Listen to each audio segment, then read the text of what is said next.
성경에 나오는 믿음의 조상들, 믿음의 선조들의 기도 시리즈로 함께 말씀을 나누었습니다. 모세와 다니엘과 또 마리아의 신앙 고백, 하나님께 드리는 아름다운 기도를 함께 나누면서 큰 은혜 받으신 줄 믿습니다. 오늘 우리가 함께 나누는 기도는 사도행전 초반부에 등장하는 초대교회의 탄생, 교회의 탄생과 그 이후에 하나님께서 교회에 부어주시는 엄청난 부흥, 그리고 성도들의 전도 활동, 그리고 핍박 속에서 드리는 성도들의 기도, 즉 교회가 드리는 기도에 대한 이야기입니다. 우리 교회 올해 목표는 힘을 다하여 기도하라. 함께 기도하고 있습니다. 여러분들 기도 생활이 좀 달라지셨습니까? 기도 생활 열심히 하고 있습니까? 아멘 하는 사람 한 명도 없네요.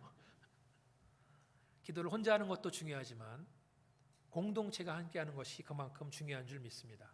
하나님께서 교회에게 특별한 기도 제목을 주시고 기도를 통해서 하나님께서 교회의 사역 방향을 선한 길로 이끄시는 줄 믿습니다. 오늘 사도행전 4장에 나오는 오늘 본문 말씀을 나누려면 먼저 그 앞에 있는 2장과 3장의 말씀, 그 일련의 사건들을 알아야 오늘 말씀을 이해하기가 쉽습니다.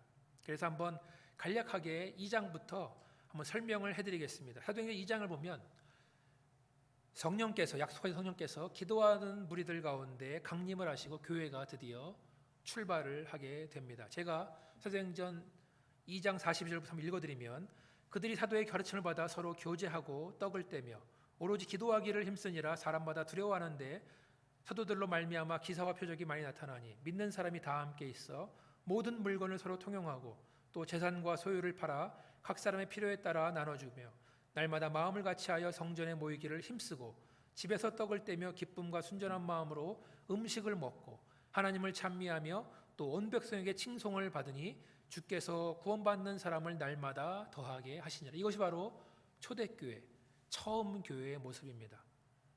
성경을 함께 공부하고 성도 간에 깊은 교제가 있고 함께 기도하는 모습이 나옵니다. 서로 물건을 나눠 쓰고 소유가 많은 사람들은 팔아서 적게 소유한 사람들을 나눠주고 말로만 공동체다 하는 것이 아니라 실질적으로 삶을 나누는 공동체를 이루고 있었습니다. 날마다 마음을 같이하고 성전에 모이기를 힘쓰고 또 집에 있을 때는 음식을 나누면서 하나님을 찬미했다라고 나옵니다. 그리고 이들은 온 백성으로부터 칭송을 받는 교회, 그래서 날마다 구원받는 사람들이 증가한다라고 성경에 나오고 있습니다. 3장에 접어들면서 사도인 베드로와 요한이 평소의 습관대로 기도하러 성전으로 들어가다가 그 입구에서 어떤 사람을 발견합니다. 그 사람은 나면서부터 앉은뱅이, 못 걷게 된 사람이었습니다. 성전 문 앞에서 매일 구걸을 하던 사람입니다. 그래서 성전을 드나드는 모든 사람들은 항상 그 사람을 봤습니다. 3장 6절을 본 베드로가 이렇게 말하죠. 은과 금은 내게 없거니와 내게 있는 이것을 내게 주노니 나사렛 예수 그리스도 이름으로 일어나 걸어라. 어쩌면 이 평생 구걸한 이 거지는 그냥 한 끼 식사 정도만 얻었으면, 운이 좋은 날은 그냥 하루 정도 편하게 먹을 수 있는 것을 얻었으면 정도만 상상을 했습니다. 그런데 베드로와 요한을 통해서 너무나 큰 복을 받게 되는 것입니다. 예수의 이름으로 평생 동안 알아왔던 병이 낫는 순간입니다. 이 사람은 병이 낫자마자 벌떡 일어나서 뛰기도 하고 걷기도 하고 돌아다닙니다. 성전 이리저리 다니면서 하나님을 찬양합니다. 그리고 많은 사람들, 평소에 이 사람을 봤던 사람들은 저 사람 성전 문 앞에서 맨날 구걸하던 사람인데 이 사람이 뛰어다니는 것, 걸어다니는 것을 알고 하나님을 찬양하게 됩니다. 그리고 병 고침 받은 사람과 그 소문을 들은 사람들이 베드로와 요한이 있는 솔로몬 행각이라는 곳으로 몰려들기 시작합니다. 베드로는 그 사람들이 왔기 때문에 또 하나님의 말씀을 증거합니다. 많은 사람들이 예수님께 돌아오는 장면 3장 12절로 26절로부터 나오고 있습니다. 4장에 접어듭니다. 바로 전장에서 베드로와 요한이 병 고치는 것, 그리고 예수의 이름으로 복음을 전한다는 말을 들은 제사장과 사두개인들이 그들을 잡아들입니다. 다음 날까지 가둡니다. 그런데 하루는 가뒀는데 마냥 잡아둘 수만 없어요. 왜냐하면 어제 베드로가 한 설교로 인해서 5천 명이 구원받았다는 보고를 받았기 때문입니다. 그 소식을 들은 이스라엘의 장로들, 서기관들 예루살렘에 모여들기 시작합니다. 대제사장 안나스, 가야바, 요한, 알렉산더 그리고 문중들이 다 참여합니다. 그리고 베드로와 요한을 신문합니다. 4장 7절에 보니까 너희가 무슨 권세와 누구의 이름으로 이 일을 행했느냐 신문하는 겁니다. 4장 8절로 12절에 말하죠. 베드로 대답합니다. 자신을 변호하는 것이 아니라 변명하는 것이 아니라 너희들이 죽인 예수가 바로 하나님의 아들이다. 기름 부음 받은 자 예수 그리스도다. 그렇게 말씀을 증거합니다. 그때 베드로는 성령이 충만했다고 성경에 나와 있습니다. 그 변론하는 베드로의 말을 들은 종교 지도자는 다 놀랐습니다. 왜냐하면 그의 담대함에 놀라고 그 사람은 분명 어부였었는데 학문이 없는 범인, 평범한 사람이었었는데 놀라고 또 이 베드로가 증언할 때에 그 앞에 어제 병 나은 사람이 서 있는 거예요. 증인이 서 있기 때문에 이들이 놀랍니다. 비난할 말이 없어집니다. 베드로와 요한이 행한 그 표적, 그 기적을 부인할 수 없는 상황인 것을 인정합니다. 그렇지만 그대로 놔줄 수는 없죠. 그래서 베드로와 요한에게 경고합니다. 아무에게도 예수의 이름을 말하지 말고 예수의 이름을 가르치지도 마라. 그렇게 위협하고 경고한 다음에 풀어줍니다. 그렇지만 베드로는 확고합니다. 19절에서 20절을 보니까 베드로는 너희 말을 듣는 것이 옳은지 하나님 말씀을 듣는 것이 옳은지 너희가 판단해라. 우리는 보고 들은 것을 말하지 아니할 수 없다. 바로 예수의 증인이다. 하나님의 일어난 일을 말하는 것이 하나님의 뜻이 아니겠느냐라고 끝까지 뜻을 굽히지 않습니다. 그렇지만 백성들의 눈치를 보느라 관리들은 처벌할 방법을 찾지 못하고 그저 위협만 하고 협박만 하고 놓아줍니다. 그 다음에 오늘 본문이 시작되는 것입니다. 자, 잡혔다가 풀려난 베드로와 요한은 자기의 공동체, 친구들, 동료들에 돌아와서 제사장들과 장로들이 한 말, 예수의 이름을 말하지도 말고 가르치지도 말라라는 말을 전합니다. 그 말을 들은 이 교인들, 성도들의 반응이 특이합니다. 움츠러들거나 겁먹거나 놀라거나 괜히 그랬어 이렇게 후회하는 것이 아니라 베드로와 요한의 말을 듣고 한 마음으로 하나님께 소리를 높였다, 기도했다라고 나옵니다. 복음을 전하지 말라는 권력자들의 협박과 그 이야기에 주눅이 들거나 흔들리지 않습니다. 오히려 그들은 이런 반응을 기다렸다는 듯이 하나님께 소리 높여서 기도를 합니다. 다 함께 한 마음으로 기도를 합니다. 큰 소리로 부르짖고 있는 것입니다. 오늘 읽은 이 교회의 기도, 초대교회의 기도는 우리가 어떻게 기도를 해야 하는가, 어떤 기도가 하나님이 기뻐하시는 기도인가, 하나님이 원하시는 기도인가를 우리에게 말해주고 있습니다. 그래서 같이 한번 이 오늘 읽은 본문 같이 읽어보겠습니다. 몇 절부터 읽냐면 24절부터 같이 한번 보겠습니다.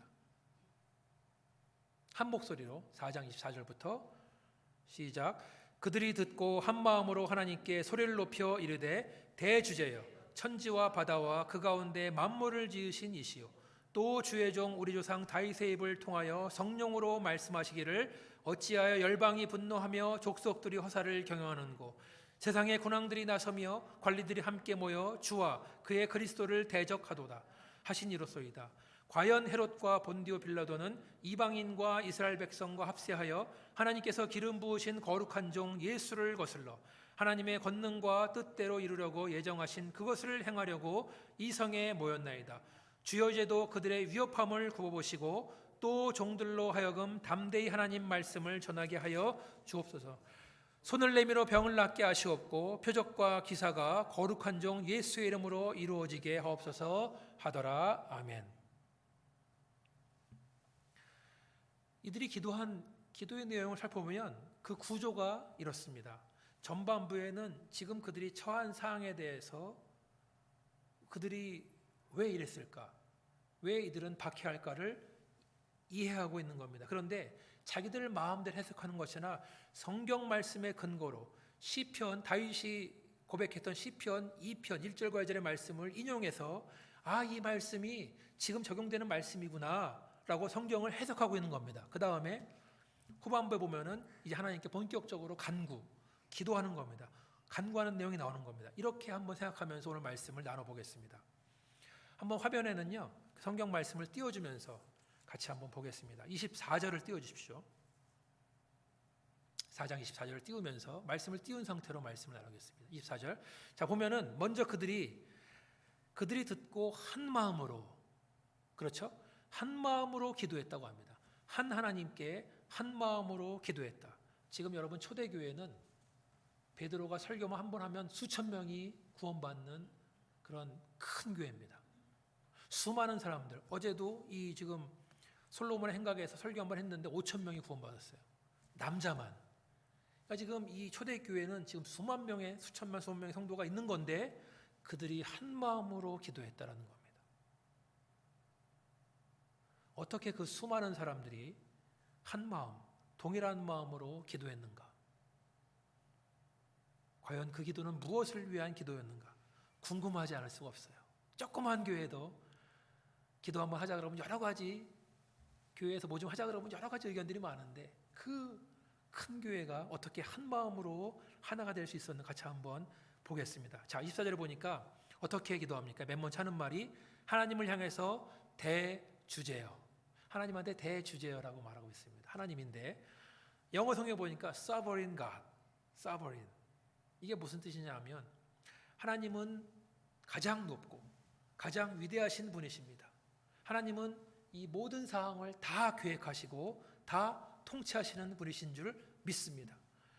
하나님은 어떤 분이신가? 하나님은 모든 것을 하나님 뜻대로 이루시는 분입니다. 하나님이 기뻐하시는 대로 모든 것을 이루시고 하나님이 원하시는 대로 다 일어나는 줄 믿습니다. 그러니까 지금의 이 박해 상황이 하나님의 뜻 가운데 이루어진다는 것을 고백하는 거예요. 대주제여. 이 짧은 단어 속에 그런 의미가 들어있는 것입니다. 사도행전 시작되기 전에 복음서로 넘어가면 얼마 전에 예수님께서 고난당하시고 십자가에서 죽으셨습니다. 그리고 그 일이 지금 예수를 따르는 제자들에게 교회에 나타나고 있는 것입니다. 이 모든 것은 대주제 되시는 하나님, Sovereign God 안에서 이 모든 것이 일어나고 있다라고 지금 고백하고 믿는 것입니다. 그러면서 하나님은 어떤 분이신가 설명을 한 거 보면 24절 보니까 천지와 바다와 그 가운데 만물을 지으신 분, 그렇게 고백하는 겁니다. 기도하면서 하나님은 이런 분이라고 고백하는 거예요. 하나님은 모든 능력과 권세의 하나님이십니다. 하나님은 천지를 지으신 하나님이십니다. 그 말은 하나님은 피조물로부터 호흡이 있는 모든 자로부터 찬양과 경배를 받으시기 합당한 분이라는 것이 들어있는 겁니다. 이 뜻이. 또 25절 이하를 보니까 25절 보여주십시오. 다음 절. 25절 이하를 보니까 또 우리 조상 다윗의 입을 통해 성령으로 말씀하신 분. 자, 다윗의 입을 통해서 말씀하신 분. 하나님께서 다윗의 입을 통해서 시편 2편을 기록하셨는데 그것을 인용한 겁니다. 어찌하여 열방이 분노하며 족속들이 허사를 경영하는고 세상의 군왕들이 나서며 관리들이 함께 모여 주와 그의 그리스도를 대적하도다 하신 이로소이다. 지금 이 상황이 하나님께서 수천 년의 다윗을 통해서 하신 말씀이 이루어지고 있는 것입니다. 그만큼 초대교회 성도들은 말씀을 확실히 알고 있었다. 말씀 공부를 확실히 했다. 지금 일어나는 일들은 이미 구약 성경에 나타난 일이 일어나고 있는 것이다. 거기에 대한 해석 27절입니다. 열방이 분노한다 그랬었는데 세상 군왕이 나타났었는데 과연 헤롯과 빌라도는 세상 군왕이죠. 이방인과 이스라엘 백성과 합세하여 하나님께서 기름 부으신 거룩한 종 예수를 거슬러 하나님의 권능과 뜻대로 이루려고 예정하신 그것을 행하려고 이 성에 모였나이다. 자, 이 도를 보니까 다윗의 시편에 인용한 말씀이 어떤 뜻이냐면 왜 열방은, 왜 족속들은, 왜 세상 군왕들은, 왜 세상의 관리들은 분노하고 허사를 경영하고 있는가? 이 사람들은 헤로당과 빌라도와 제사장들과 바리새인들과 사두개인 등등의 권력들입니다. 왜 이들이 모여서 허사를 경영하고 분노하고 있는가? 왜 하나님의 기름 부으신 자 예수 그리스도를 거스리는가? 과거에도 그랬고 지금도 그렇고. 두 번째로 그들이 이렇게 분노하고 헛된 일을 꾸미는 이유는 바로 하나님의 권능과 뜻대로 이루기 위해서. 28절에 나오죠. 그것은 이미 예정된 것이고, 그래서 우리에게, 세상 사람들에게 나타나기 위해서 하나님이 이렇게 하신 거라고 말하는 겁니다. 특별히 28절에 나오는 하나님의 권능이라는 단어는 영어 성경을 보면은 your hand, 하나님의 손, 하나님의 권능, 하나님의 손이라고 번역이 되고 있습니다. 원래는 성경 원어는 하나님의 손입니다. 그리고 하나님의 뜻, your plan. 이 모든 것은 하나님의 권능과 하나님의 뜻이 나타나기 위해서 됐다라는 거예요. 이 일을 통해서. 지금 하나님의 종들인 사도들, 초대교회 교인들을 박해하는 사람들을 부를 때 세상의 왕들, 이방인들, 여기 합세한 이스라엘 사람들이 지칭하고 있는데요. 여러분들 제가 하나 상기시켜드리면 누가복음을 보면은 한번 머리에 떠올리시기 바라겠습니다. 누가복음 23장 11절에 보니까 듣기만 하세요. 헤롯이 그 군인들과 함께 예수를 업신여기며 희롱하고 빛난 옷을 입혀 빌라도에게 도로 보냈다. 자, 세상왕 헤롯이 예수를 업신여기고 희롱했다라고 나오죠. 23장 24, 25를 보니까 빌라도는 원래 예수로부터 아무런 죄를 찾지 못했습니다. 그런데 풀어주려고 했었는데 이스라엘 백성들이 워낙 예수를 죽이고자 하는 뜻이 강해서 할 수 없이 내줍니다. 그래서 하는 말이 뭐냐면 빌라도가 그들이 구하는 대로 하기를 언도하고 그들이 요구하는 자 바라바죠. 곧 밀란과 살인으로 말미암아 옥에 갇힌 자를 놓아주고 예수는 넘겨주어 그들의 뜻대로 하게 하니라. 빌라도로부터 고난을 당하시는 것. 또 누가복음 23장 36, 30절 보니까 백성은 서서 구경하는데 관리들은 비웃어 이르되 저가 남은 구원하였으니 만일 하나님이 택하신 자 그리스도이면 자신도 구원할지어다 하고 군인들로 희롱하면서 나와 신토 보도주를 주며. 자, 세상의 관리들, 이방 군인들이 예수를 희롱한다. 지금 다윗의 시편 말씀이 성취되고 있는 거예요. 마지막으로 누가복음 23장 18절 이하를 보면 예수 그리스도를 향해서 이스라엘 백성들이 외칩니다. 이 사람을 없이하고 바라바를 우리에게 놓아주소서. 그를 십자가에 못 박게 하소서. 십자가에 못 박게 하소서. 그들이 큰 소리 시작하여 십자가 못 박기를 구하니 그들의 소리가 이긴지라. 빌라도가 그들의 소리를 이길 수가 없어요. 워낙 강력하게 예수를 죽이라고 압박을 하고 있기 때문에. 그래서 다윗이 예언했던 말씀, 그것이 이루어진 것이고 예수님 죽을지도 이루어지고 지금도 이루어지고 있다는 말씀입니다. 그래서 이런 내용들을 정리해서 초반부의 기도를 정리해보면 하나님, 대주제이신 하나님은 천지만물을 지으신 능력의 주님, 크신 주님이십니다. 오늘 우리가 이렇게 박해당하는 것도 하나님의 아들 예수를 거스리는 세상의 왕들, 권력이 나타나는 것인 줄 믿습니다.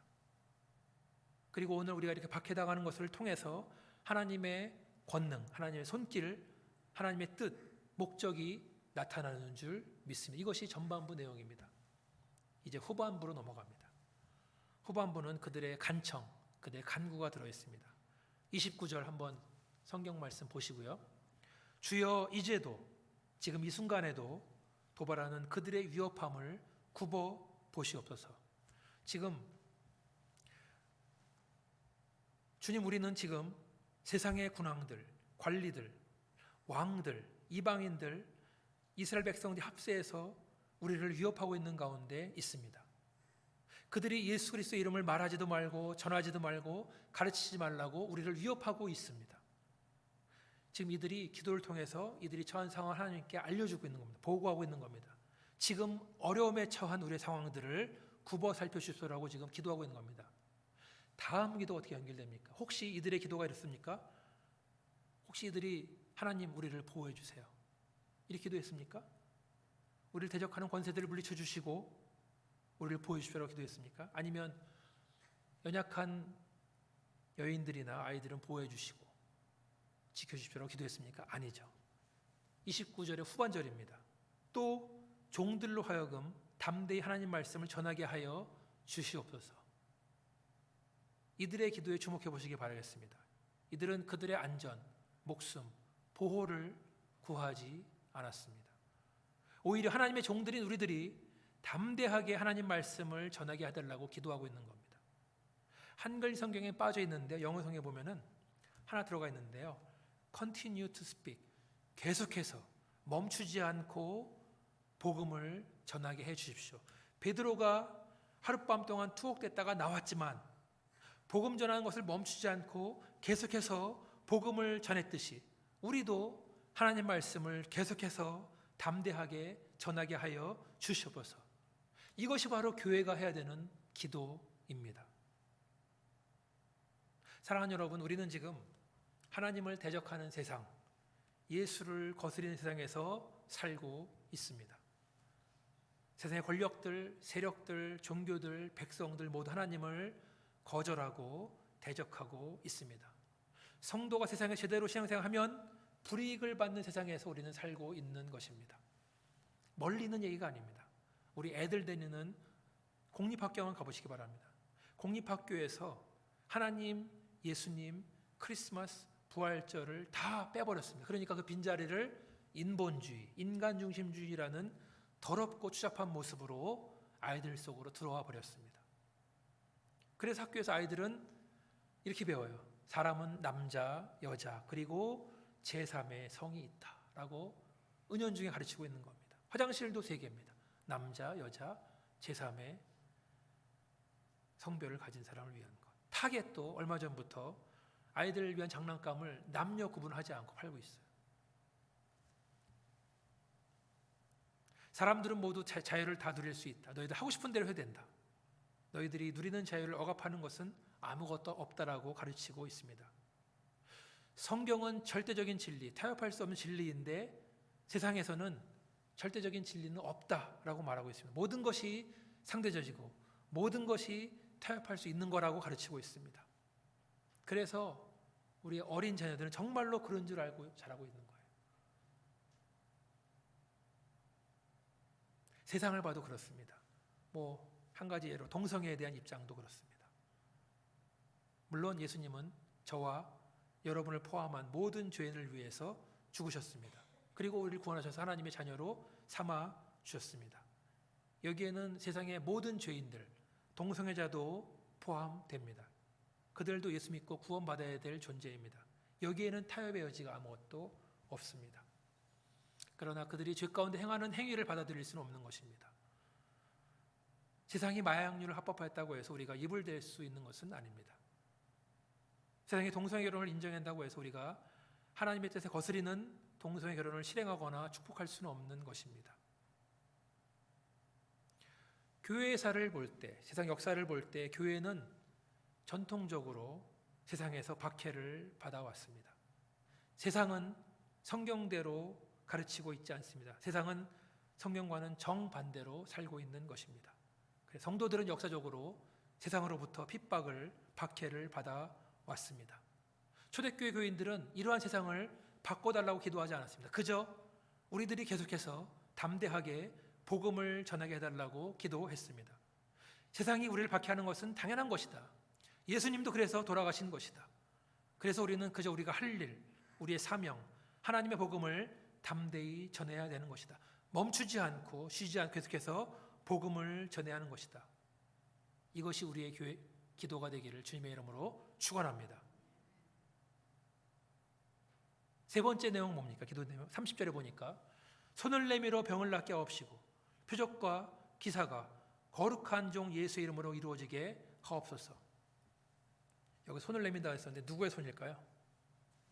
하나님의 손. 아까 28절에 나온 하나님의 권능. 하나님의 손을 내밀어서 병을 낫게 해주시고 표적과 기사와 거룩한 종 예수의 이름으로 이루어지게 하여 주시옵소서. 내 손으로 하는 것이 아니라 하나님이 하시기를 원합니다. 하나님이 행하시는 표적과 기사가 예수의 이름으로 나타나게 해달라고 기도합니다. 왜 복음 전도에 있어서 표적과 기사가 필요합니까? 사도행전 2장 22절 같이 한번 읽어보겠습니다. 사도행전 2장 22절 말씀. 자, 시작. 이스라엘 사람들아 이 말을 들으라. 너희도 아는 바와 같이 하나님께서 나사렛 예수로 큰 권능과 기사와 표적을 너희 가운데서 베푸사 너희 앞에 그를 증언하셨느니라. 여기서 중요한 단어는 증언입니다. 표적과 기사의 목적은 그를 증언하는 것, 예수를 증언하는 데 목적이 있다라는 겁니다. 즉 표적과 기사를 통해서 사람들의 병이 낫고 놀라운 역사로 인해서 많은 사람들이 놀라고 충격받는 것으로 끝나는 것이 아니라 그것은 반드시 예수 그리스도가 증언되는 데까지 가야 된다라는 말씀입니다. 오늘 본문에서 베드로와 요한이 걷지 못하는 안진뱅이를 고쳐준 것, 그것으로 끝나면 안 되는 거예요. 그 사람이 베드로가 증거할 때에 그 앞에 서서, 그러니까 베드로가 하는 복음 하나님 말씀에 대해서 이해를 못하는 겁니다. 현장에 그 사람이 서 있기 때문에. 사도행전 14장 3절 말씀 같이 한번 읽어보겠습니다. 14장 3절 시작. 두 사도가 오래 있어 주를 힘입어 담대히 말하니 주께서 그들의 손으로 표적과 기사를 행하게 하여 주사 자기 은혜의 말씀을 증언하시니. 여기서도 증언. 사도행전에서 복음을 전할 때 표적과 기사가 나타났습니다. 그를 통해서 그리스도의 복음이 증언됐다라는 말씀입니다. 표적과 기사, signs and wonders. 사인이란 말은 여러분들 제가 몇 번 말씀드린 것 같은데 이정표, 그것이 사인입니다. 자, 이 이정표를 보고 가면 캘리포니아, LA다. 뭐 300마일 남았다. 그러면 300마일 동안 그 길을 가면 거기에는 캘리포니아가 나와야 되는 거예요. 그게 사인입니다. 여기서 말하는 사인은 이 사인을 보고 예수께 와라. 그게 사인이에요. 근데 사인이 목적이 돼서 여기 머무르면 안 돼. 갈 길을 가야 되는 거. 그 길로 가야 되는 건데 너무나 사인이 좋고 너무나 화려해서 여기 머무르면 안 된다는 거예요. 여러분들 홍콩에 가보면 침례교 병원이라고 150년 이상 된 병원이 있습니다. 침례교 선교사가 세운 병원이에요. 이름은 침례교 병원인데 그 병원에 가보면 크리스찬 하나도 없어요. 이름만 남았어요. 병원의 목적은 원래 이 하나님의 이름으로 세워진 이 병원을 통해서 사람의 몸만 고치는 것이 아니라 영혼을 구하는 사역을 해야 되는데 사인에만 머물러 있다 보니까, 표적에만 머물러 있다 보니까 예수님께 가지를 않은 겁니다. 한국의 수많은 기독교 대학들, 처음에는 선교사들이 막 세워서 젊은 사람들을 가르치고 말씀을 가르치고 했지만 표적의 기능, 사인의 기능을 잃어버렸다 라는 거죠. 이들의 기도를 정리해 보면은 하나님은 어떤 분이신지, 하나님은 천지를 지으시고 이러한 모든 상황은 이미 다윗을 통해서 예견하신 것입니다라고 말한 겁니다. 그리고 지금 우리가 처한 이 상황은 새로운 것이 아니라 하나님의 뜻 가운데서 지금 세상은 하나님의 종들을 협박하고 있는 상황인데 이것을 굽여 살펴 주시기를 원합니다. 그리고 이러한 상황 속에서 우리는 계속해서 담대하게 주눅들지 않고 예수의 복음을 전하게 하여 주시옵소서. 그리고 우리가 복음을 전파할 때에 하나님의 표적과 하나님의 기사가 나타나서 예수의 이름이 증언되게 하여 주시옵소서라고 기도하는 겁니다. 이것이 바로 오늘 함께 나눈 말씀의 핵심입니다. 놀라운 것은 이들이 이렇게 기도했을 때 하나님이 즉시 응답을 하십니다. 31절에 보니까 빌기를 다함에 모인 곳이 진동하더니 무리가 다 성령이 충만하여 담대히 하나님 말씀을 전하니라. 하나님께서 이들의 기도를 기뻐하셨습니다. 이들이 구한 기도 하나님이 원하시는 기도였습니다. 그저 우리를 보여주십시오. 목숨 살려달라는 기도가 아니라 저 권력자들 다 망해서 하나님이 좀 뭔가 보여주십시오라는 그런 기도가 아니라 그저 하나님 부탁하신 대로 우리가 하던 대로 담대하게 계속해서 복음을 전하게 하여 주시옵소서. 그럴 때 하나님의 능력과 하나님의 뜻이 나타나기를 원합니다.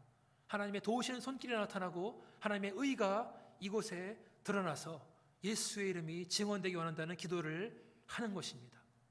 그러자 하나님의 즉시 응답이 나타난 겁니다. 진동으로 아마도 하늘과 땅이 흔들렸을 것입니다. 그리고 그들의 마음속에 큰 울림이 있었을 것입니다. 여기서 끝나는 것이 아니라 진동이 있은 후에 온 무리가 다 성령 충만했다. 진동이 중요한 것이 아니라 성령 충만이 중요합니다. 그래서 담대하게 나가서 하나님 말씀을 전했다는 말씀입니다. 오늘도 우리가 기도할 때 하늘과 땅이 진동하면 좋겠지만 적어도 우리의 마음이 울리기를 원합니다. 성령 충만함을 받기를 간절히 원합니다. 저 여러분이 성령 충만 받기를 원합니다. 그래서 하나님 맡기신 전도의 사명, 세상을 향해서 기도하며 나아가는 그 사명을 감당하는 교회가 되시기를 주님의 이름으로 축원합니다. 같이 한번 기도하겠습니다. 한 1분 정도 같이 한번 기도하실 때, 그렇습니다. 하나님, 세상은 우리를 박해하고 세상은 예수를 거스린 것처럼 우리를 거스리고 있지만 우리는 담대하게 복음을 전하게 하여 주시옵소서. 우리는 계속해서 복음을 전하게 하여 주시고 복음을 전할 때 하나님의 뜻과 하나님의 능력이 나타나서 예수의 이름이 증언되게 하여 주셔서 같이 한번 1분 정도 기도하시겠습니다. 아버지 하나님, 그렇습니다. 주님 도와주시고 역사하여 주시옵소서. 아버지 하나님 도와주시기를 간절히 원합니다. 주님의 뜻이 나타나고 주의 권능의 손길이 나타나서 아버지의 복음을 전할 수 있도록 하나님 도와주시고 복음을 전하는 교회 될 수 있도록 하나님 도와주시기를 간절히 원합니다. 복음 전하는 것이 우리의 기도가 될 수 있도록 하나님 도와주시고 역사하여 주시옵소서. 아버지 하나님 도와주시기를 간절히 원합니다. 주님 도와주시옵소서. 아버지 하나님 감사합니다. 오늘 함께 나눈 말씀을 통해서 하나님이 기뻐하시는 기도, 하나님 우리 교회를 통해서 원하시는 기도는 그저 우리를 살려달라, 보호해달라 하는 기도가 아니라 우리가 담대히 복음을 전할 수 있도록, 쉬지 않고 복음을 전할 수 있도록 도와주시옵소서라는 기도인 줄 믿습니다. 아버지 하나님, 세상은 우리를 박해할지라도, 우리를 핍박할지라도 우리는 그저 복음을 전할 수 있도록 하나님 도와주시고 멈추지 않고 담대하게 나아갈 수 있도록 하나님 도와주시기를 간절히 원하며, 그렇게 복음을 전할 때에 하나님의 능력의 손길과 하나님의 뜻이 나타날 수 있도록, 그래서 예수의 이름이 증언될 수 있도록 하나님 도와주시옵소서. 이 모든 말씀을 예수님 이름으로 기도합니다. 아멘.